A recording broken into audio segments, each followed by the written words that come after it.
तो शांगला फिर से आखिर में, क्या आप जब मैं आपको कॉल दूंगा आप तैयार हो?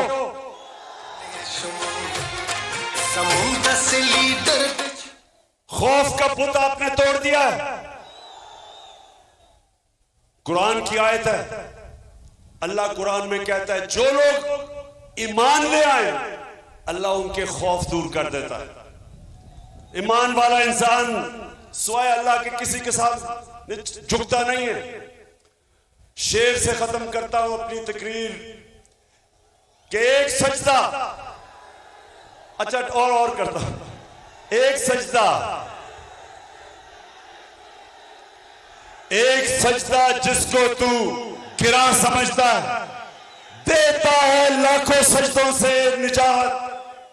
जब आप एक अल्लाह के सामने सजदा करते हैं आप आजाद हो जाते हैं, किसी के सामने आपको झुकना नहीं पड़ता।